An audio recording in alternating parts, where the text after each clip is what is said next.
Mirëmbrëma të nderuar shikues, jemi bashkë edhe sonte në prime time në Kanal 10. Do të flasim në këtë emision nga Brukseli me Eurodeputetin austriak Lukas Mandl, i cili merret në Parlamentin Evropian edhe me çështjen e Kosovës. Ai është pjesë e partisë kryesore politike në Austri, OVP, që udhëhiqet nga kancelari aktual Sebastian Kurz.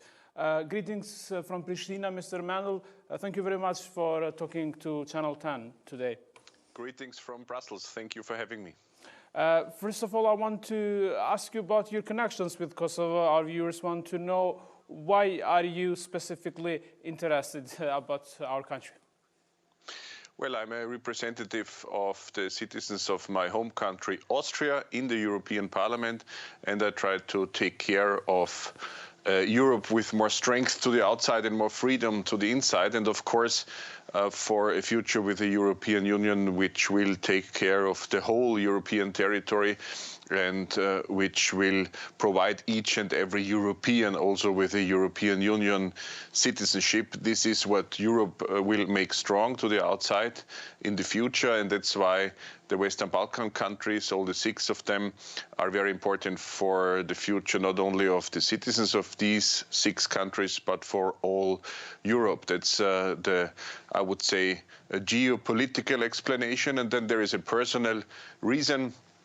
I have been the founder and the president of the Austria-Kosovo Friendship Society since 2015-16, and I'm more than happy about the mutual relations between Kosovo and Austria in many different respects, in business, of course, but not only in business, but also in academia, and due to many personal relations, many friendships between Kosovo and Austria, and this is one of the personal reasons why I'm involved.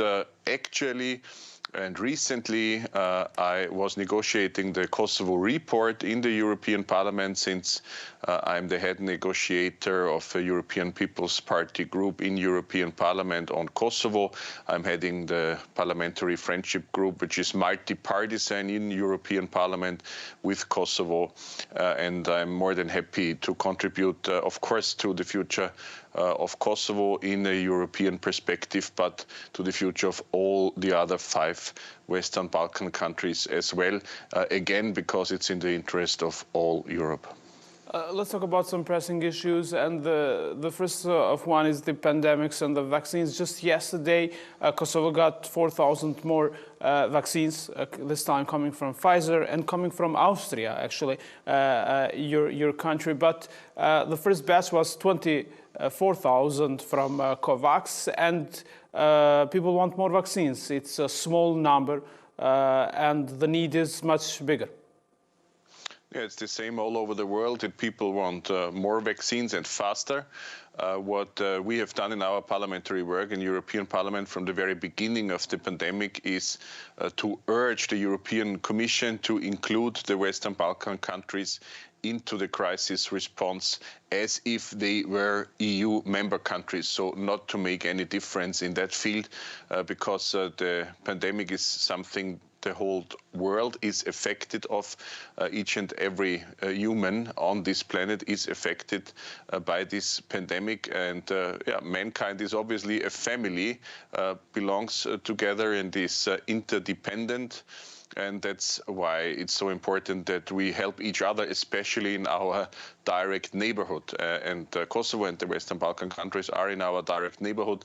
This meant, in the first place, in the beginning of the pandemic, financial contributions to the 6 Western Balkan countries, but this means today also to provide Western Balkan countries with vaccines. This is something we have been working on for months, and I'm more than happy that now the delivery, the supply will begin of more than 600,000 vaccines for the Western Balkan countries in this first step, and nearly 100,000 for Kosovo. Austria is the EU member state which takes care of the whole logistics of that, and is also pre-financing this whole vaccination strategy. and that's something where we belong together. And this is not a gift. This is in our interest, in the interest of the Austrian people, in the interest of all European people, in the interest of the planet, that each and every person which is ready to get a vaccine, to receive vaccines and is happy with that and fine with that, that each and every person on this planet receives this vaccine as soon as possible. But there's a huge difference on the vaccination process in the Western Balkan countries. We've seen Serbia and Albania as well being much ahead of other neighbors and having the citizens there the chance to choose between at least 4 different vaccines. Obviously, the ones from Russia and China as well. And Kosovo has the fewest vaccines. Can someone help more Kosovo seeing the situation as it is? I do my best in my parliamentary work to provide a level playing field also between the Western Balkan countries and between EU as the power which is ready to support others and all the Western Balkan countries on one and the same level. After all, this is a question of health, and this is for many, many people a question of life and death. And that's why we should not play geopolitical games here, and we should really not use vaccines which have not yet been approved by a reliable authority. And that's why I really push the authorities as well in European Union and on the World Health Organization level to approve proper vaccines which really, really work as soon as possible in order to make each and every vaccine properly available for as many people as possible. The truth is that other parts of the world try to play a game with Europe by supplying this vaccine there or the other vaccine there. These are geopolitical games I will not join. What I want to do is a reasonable path forward, and I contribute to this reasonable path forward in order to provide proper vaccines, no matter where they come from, as long as they are approved by reliable authorities for each and everybody. And of course, they must be a level playing field and same opportunities for each and every citizens in the Western Balkan countries as soon as possible, no matter whether a person comes from Bosnia, Kosovo, Albania, Serbia, Montenegro or North Macedonia. Saying that Prime Minister Kurti was right to refuse Albania's offer to take Chinese vaccines? It's not on my behalf to judge this or that domestic decision of this or that official. I can just share my view on this geopolitical game I have already mentioned regarding the states in the Western Balkans, which were, let's say, already months ago keen on using vaccines from outside Europe, which have not yet been approved by European authorities, because this meant letting Europe divide, and this division coming from other parts of the world is a huge problem. So we Europeans should stick together. We should push our authorities to approve vaccines.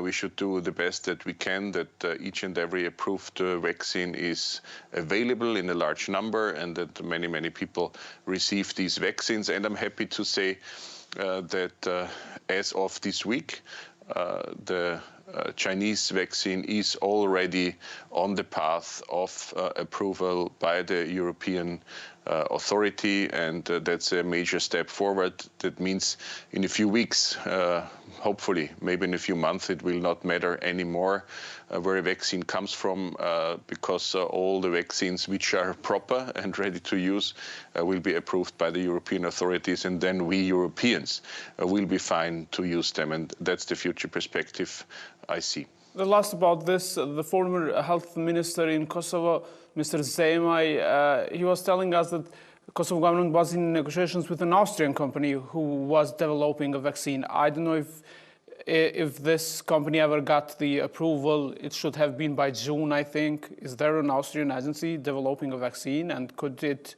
have an agreement with Kosovo? I do not have any knowledge on such negotiations or on such specific source of vaccines.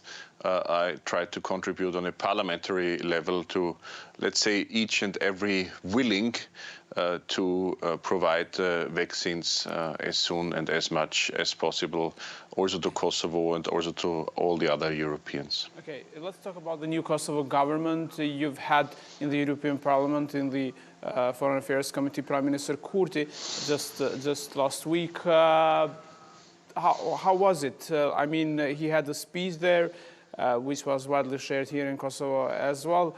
How do you see his vision about his work for Kosovo?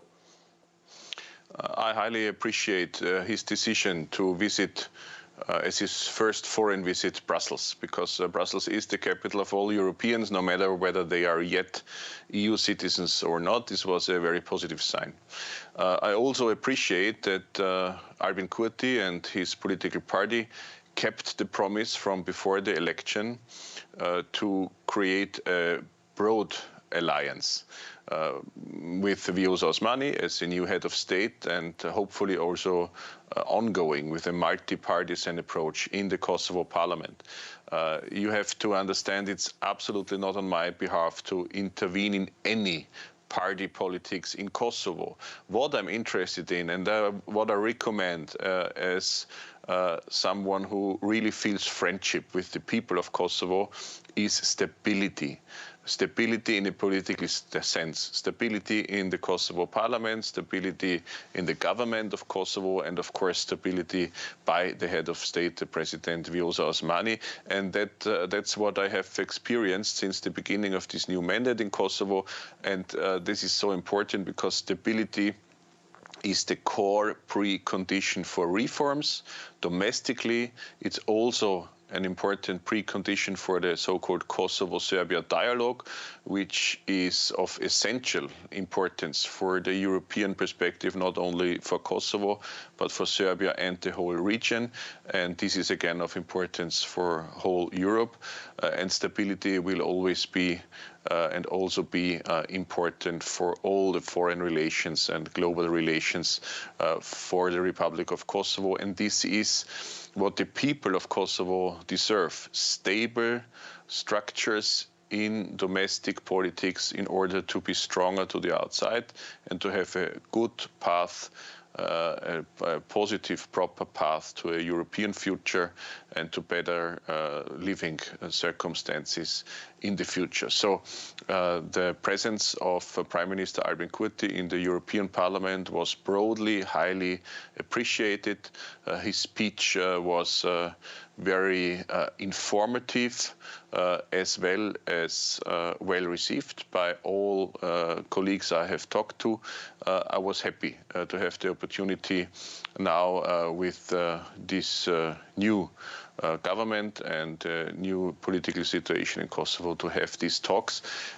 And I guess all of us in politics, if we try to work reasonable, have to do different things at the same time. This means for Kosovo to conduct reforms in the field of fighting corruption, in the field of jurisdiction, but also in the field of education, of health, and of other important domestic issues, and at the same time to follow up with the Kosovo-Serbia dialogue. I was happy that Prime Minister Albin Kurti mentioned that he and his government will be ready to follow up with the Kosovo-Serbia dialogue in June. This is pretty soon. It's in a month or a little more. And this will be important again for the people of Kosovo, of Serbia, and of the whole region. This must not be understood as a political game of any kind. It's an important way forward for daily life, daily opportunities, life opportunities for the people. And maybe one last point from my side. We always have to tackle problems together with the people of the Western Balkans, problems which appear in the Western Balkans. That's important. We have to tackle these problems. We have to find solutions and do whatever we can to solve problems. But we also have to look in a positive future. We have to create visions and follow these visions. We can even create more, and we can be creative about future opportunities for future generations in the Western Balkans. And I was delighted that the Prime Minister himself, Albin Kurti, mentioned in our Austria-Kosovo Friendship Society General Assembly, which took place last week as well, that he also agrees with the perspective for the Kosovo people, and I would say also for the people of the Western Balkans generally, to create something like the Silicon Valley of Europe. Each and everybody knows Silicon Valley means a huge impact for wealth and for opportunities for this generation and for generations to come. And this is also a field where the young people in Kosovo especially are already extremely active, well educated, willing to work, and this is a future opportunity due to the youth in Kosovo. And we all know the average age is pretty low, so there are many young people. Due to the fact that there is not that much traditional industry left in Kosovo due to the historic tensions which have taken place, there is a youth willing to work, engaged in the field of digitalization, of software architecture, of software engineering, maybe in the future in the field of artificial intelligence. And this can be and will be a field where future wealth and future opportunities for Kosovo people will come from. But we have to invest there, and we have to encourage companies to invest in that field, especially in Kosovo. And this is again to connecting, and this is, let's say, the end of the circle. This is again connected with reforms, especially in the field of jurisdiction and anti-corruption, because to have rule of law in proper place is a much better circumstance for investments than to have, let's say, lacks in the field of rule of law.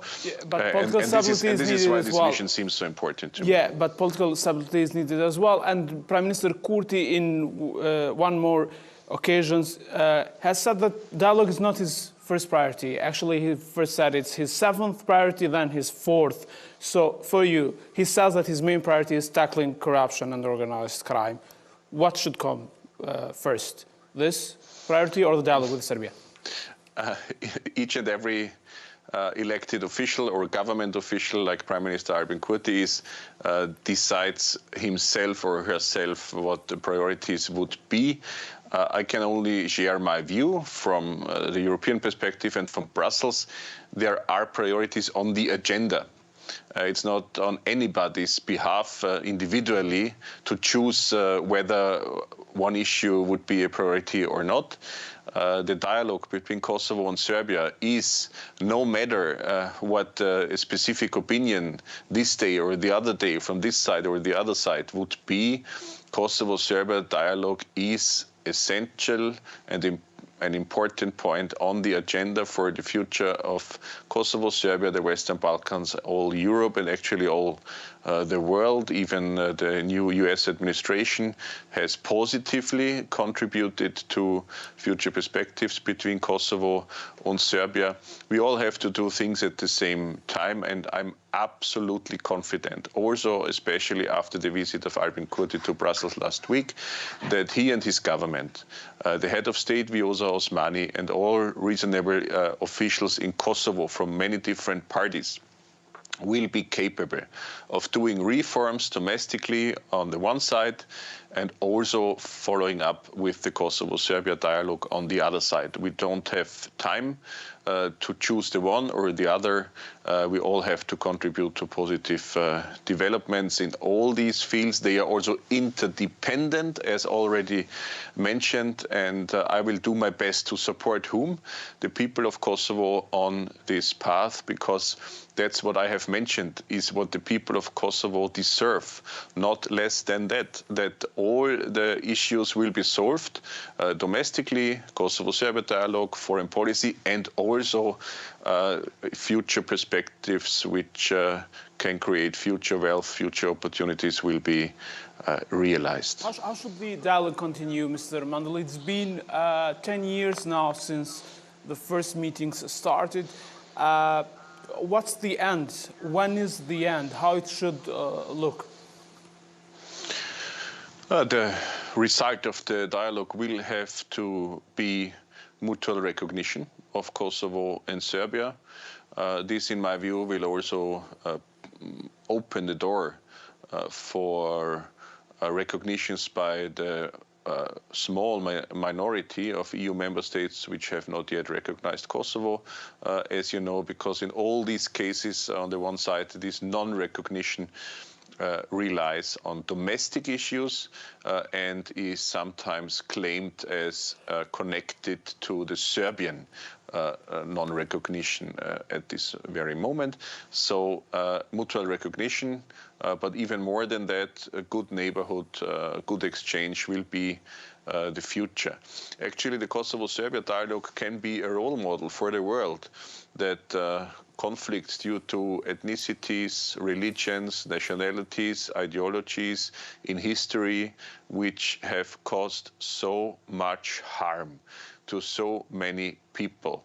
That conflicts like these, which were irrational by far, extremely irrational and harmful, that these conflicts remain in history books, will be remembered, but in a positive way, in a positive understanding, with empathy, and future relations will be possible. And I trust that this generation and for the next generations to come will be able to create this new understanding, these new mutual relations between Kosovo and Serbia, and this will contribute to the region and to all Europe positively. And when it comes to the role of the EU is, of course, the moderator of the Kosovo-Serbia dialogue. The EU is happy to have support from U.S. side, especially from the new U.S. administration under the leadership of President Joe Biden. But it's also a question not only of this or that envoy, of Miroslav Lajčák at the moment, a special envoy for the Kosovo-Serbia dialogue, but it has to be, and that's what I claim nearly every day, a question of the boss herself, the Commission's president, Ursula von der Leyen. She will have to play a crucial role in order to rationally and positively push the parties forward in this dialogue.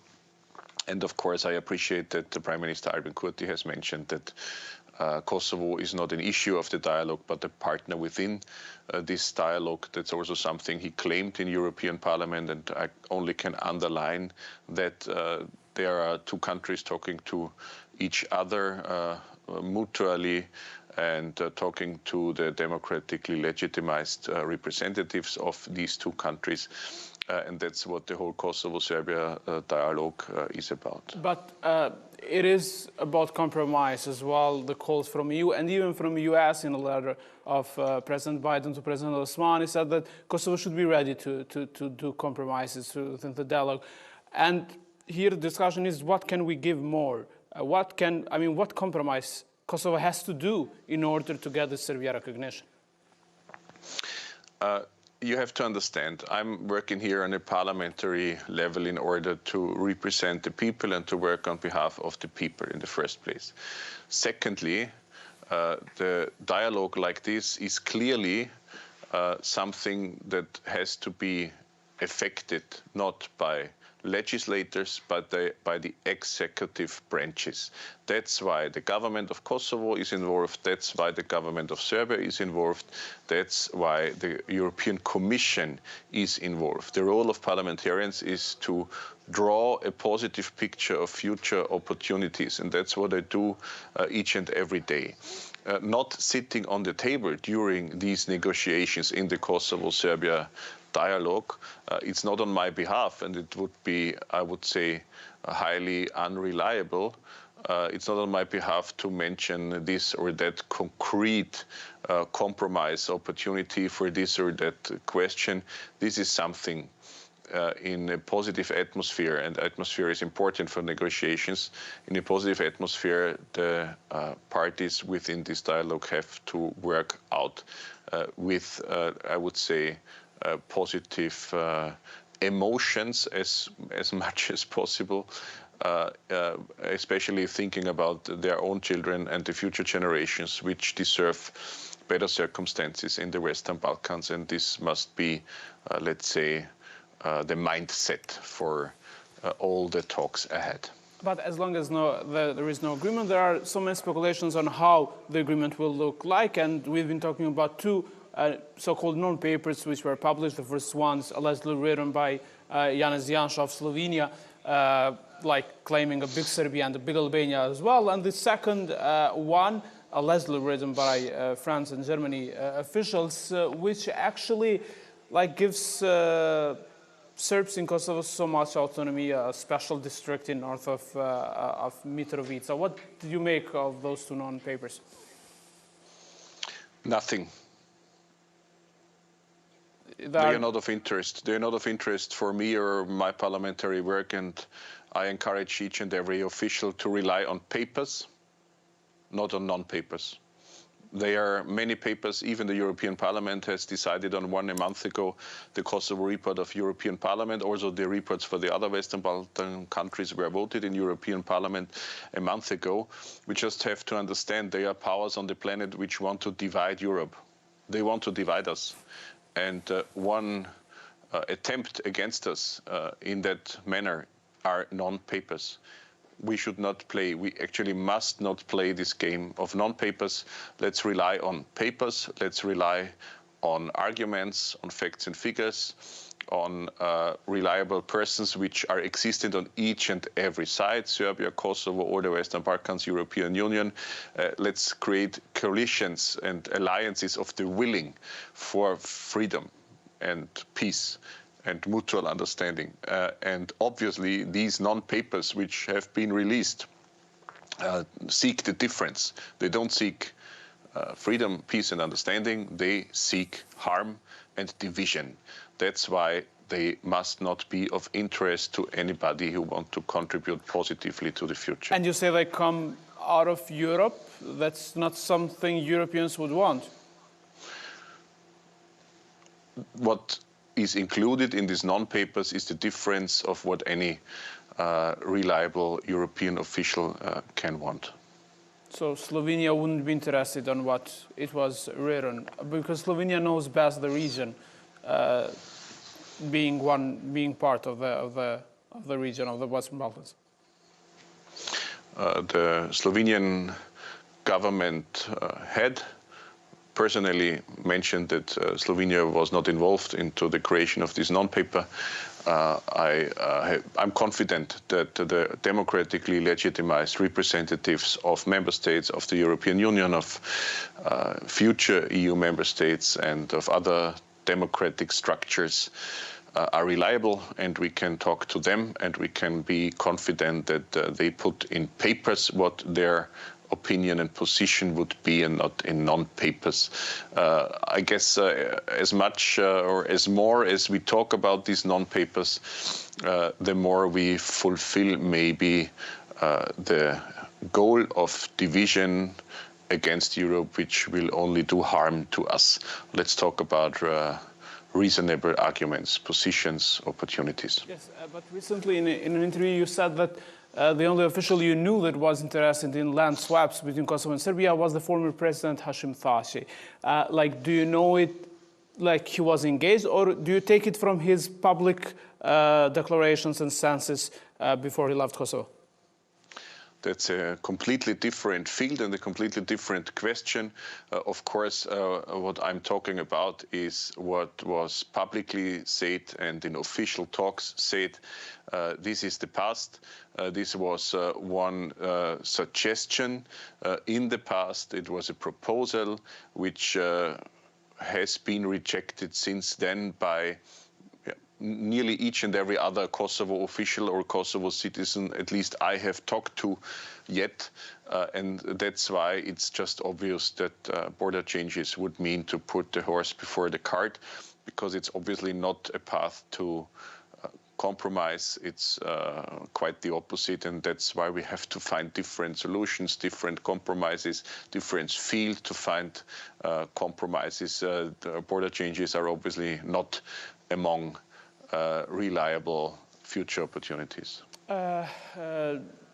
Sticking with President Thaci, I don't know if you read the Kosovo reports. There are suggestions here that Austria is one of the countries, together with Croatia and maybe Israel, who would allegedly give guarantees for President Thaci, ex-Speaker Veseli, and others to be set on a bail until their judgment starts, until their trial starts in the specialist chambers. Do you have any information about that? Is Austria willing to do so? I don't have any information or knowledge about that. I have a clear position, and my clear position is the one for free and independent jurisdiction. We fought for the specialist chambers, which seem to be important in order to sort out what happened in history and in order to provide the world with a clear picture of a Republic of Kosovo related to rule of law, where rule of law is in proper place. And that's also connected to my clear position that I will not intervene in the ongoing work of free and independent jurisdiction from a parliamentary side. It's on behalf of the court. It's on behalf of the specialist chambers to decide, and this is part of the whole rule of law system we ran for, and we will always run for, and we tried to put in place. Let's talk at the end about the visa liberalization process, which took so long, and the European Parliament actually is the only, let's say, totally friendly institution towards Kosovo. You show the Kosovo flag and everything, and you've had so many resolutions supporting Kosovo and supporting the visa liberalization, but at the end nothing is decided, because it is the Commission, right, the Council, that has to decide about Kosovo being the last country in the Western Balkans not having the visa liberalization. Absolutely. It's I would say, a promise EU has not yet kept. And this is a pity. And I find it a pity each and every day, and that's why I ran for visa liberalization for Kosovo as much as I can. Frankly, also the European Commission is in favor of visa liberalization. The European Parliament is, of course, in favor of visa liberalization, but only a small minority of member states are not yet in favor, and we have to convince them. We have to convince them by the procedures which have taken place for many years. Kosovo has fulfilled the criteria for visa liberalization. We also have to convince them by authentic information about the real situation in Kosovo regarding society, regarding reforms, regarding also good cooperation in many different fields with today's EU member states. And we also have to convince them with the broader picture for EU security and EU strength to the outside and the future for the Europeans, because when we refuse or when we miss to decide as soon as possible on visa liberalization, we cause major trouble, because today, as we all know, citizens of Kosovo are very pro-European, feel European identity, and this is very positive for Europe and the European Union and future relations, and the European values, human dignity, individual freedom, rule of law, democracy. But if, let's say, EU remains to lag behind with visa liberalizations and other promises, we will not get stronger. Europe will not get stronger to the outside, but it will get weaker. And parts of the world which do not share the European values and seek conflict with Europe will be better off in the Western Balkans, and that's what we must avoid as much as we can. Any hope the Council can take up the discussion this year, anytime? I would expect each and every day a positive decision, but the Council is only the structure where the member states meet. The problem still lies in some specific member states, a small minority of member states, and these are the entities we have to talk to, the representatives of the member states which refuse to provide visa liberalization to the Kosovo people are the responsibles we have to talk to. And as soon as this small minority of member states will take good decisions, the Council, I'm convinced the Council will be ready to decide positively on visa liberalization. I know we're out of the time. Just one last question. LDK is part of EPP. What's your cooperation with them? What do you expect from them to behave as an opposition here in Kosovo? On the one side, as mentioned in my parliamentary work on a European level and for EU, it's absolutely not on my behalf to intervene in party politics in Kosovo. I will never do that. As an EPP person, I'm also part of European People's Party, as LDK is. I'm in contact also with the new LDK leadership, and I highly appreciate the constructive approach. Even in the Kosovo parliament, LDK decision was a core part of the stability I've mentioned before, which is provided under the new leadership and with the new parliament in Kosovo. And stability is an important precondition for reforms and everything else, and that's what the people of Kosovo deserve. And I also highly appreciate, let's say, this next generation in LDK, and I would also say it's an intellectual academic approach.